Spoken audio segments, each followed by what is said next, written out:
อยู่นั่นตัวจบมาดีlo nó là mẹ cha cả như đã đào lo như đã khỏi như tôi thằng đã khỏi như này ôi giờ như từ lâu lâu là luôn rồi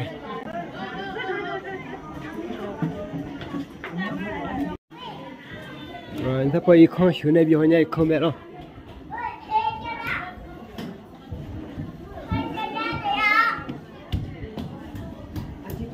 đây đã khó này, tôi thằng này không luôn đi lo, cái đó đã khó này họ ta này họ vui thằng á, bỏ được rồi, bỏ được,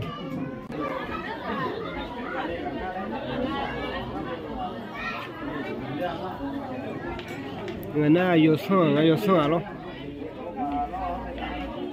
ông pa Yesu adieu camine la Yahweh kam men adieu kako jelani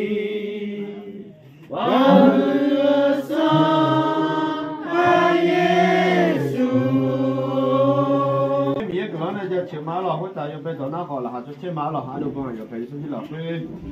nó là những chỗ gạo này chỗ họ chỉ những cái mẹ đồ con thì chỗ đồ những cái mẹ con thì chỗ ná này chỗ là chỗ gạo này thì mà nè thì có lẽ những cái đó này mình cứ nói sao mà lẽ bởi vì này thì mà thì có lẽ là gì tiếng Nga lo thế bởi vì này thì khai nhà những gì sự chỗ ra mà cả những gì ra lo họ mà cả to lù sản phẩm gì à tiếng gà không có này cho sát đôi gì vì này là mình này được cũng là sẽ là mà lên nếp phiếu và đấy mình này nhớ về chúng ta đào gì nè thì cái là ngã làm nếp lớn nếp mua cái đủ rồi thì nó cái chỗ lúc nghe cho phải tìm nó có như xong thì là đồ to lù cái lá thảo này cho nhớ tập phải tham mà lên em bỏ ngã làm như là mà là như nó như tiếng nghe như xong đó ai mà như sao ở đây mà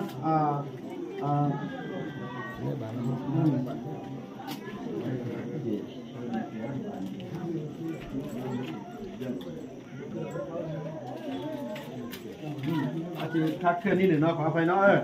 như sao đó là jelly bar lo jelly bar mà jelly na mi giờ mà lại bị sinh mà lo thì bây giờ mình này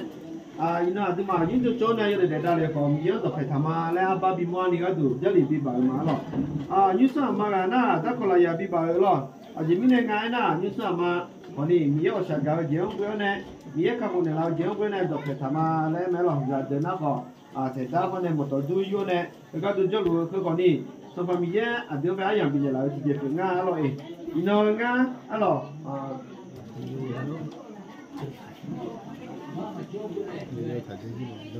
ino nga chỉ cần chịu đồ mà alo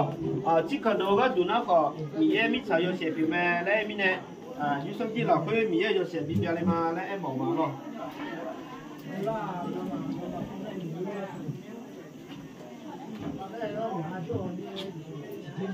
alors như kia là quê mi yo xe phim này yo xe béo như xong kia yo nó mà béo này được để thủ má là đây là quê bún này số kia mi xài yo xe này mi này yo mình nó lao cho hà yo nó là quê mà cho này mà mi này yo xe đi chơi cái đủ đông giá tiền này rồi như na như số nào bé na hàng đó chẳng hạn rồi như số nào na hàng cái gì đó nhưng mà cứ là quê giá của người đi rồi như số nào thì giá bé nó bé bây giờ giá mà yo bé đó huế na hàng mà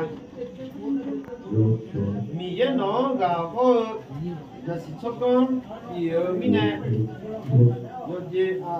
gà fish miêu con nhú cho mà em nhú cho mà em nó sản phẩm ye nó gì gà fish miêu con mẹ gà mẹ nó bị này bà đàn này nhú ya cho tôi mà lại nó phải trông mà làm nhưng mà sao mình biết là nữa thì ở đó thì nó mà chơi người nhà mình biết khác cái lúc đấy thứ chơi tiền là mình biết đấy nhỏ khác cái lúc đấy đây con nó hàm mà thế rồi nó là cà chua nhưng mà cái là phải nấu như gì to luôn như là mình còn to luôn mì ăn này mà làm ăn này mà thế rồi 米的米呢，这么个米看的嘛，这老在看那嘛些了。然后用之后用到那个的到了米样，按呢就米呢有没有说的，你就嘛来。nó sao cái giảm mà dùng nhiều so là vì ăn này bây giờ mình này dùng nhiều so bị bị mà này sao cái giảm mà giờ là mình này đây phân hà sẽ là chỉ là hà gì chẳng rồi đây phân hà mà chỉ là sai rồi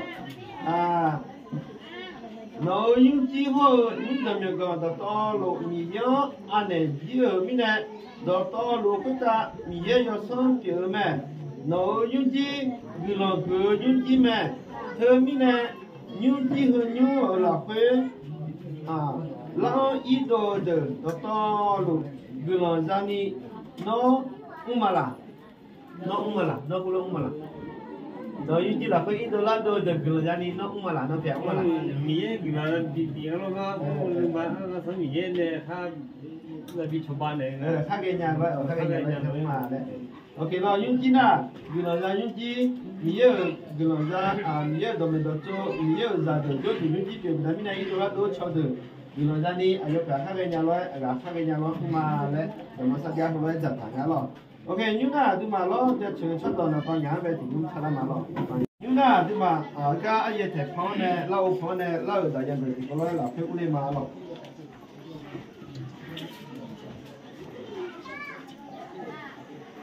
แต่มีเแต่มันมีสัมมีสวัสดิ์สมยมโมเดงาไอ้เทปเพิ่งมาหรอก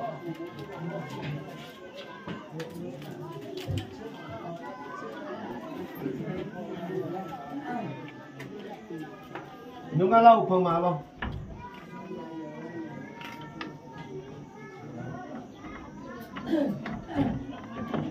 สมัยช่วยอย่ายอดดูเลยเล่ามาแล้วแม่เราจะไม่เนี่ยจะมาที่คนไล่เล่าเนี่ยคนไล่ขัดเลย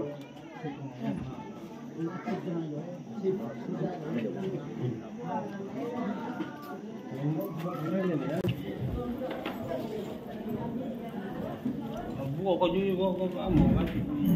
啥啦就。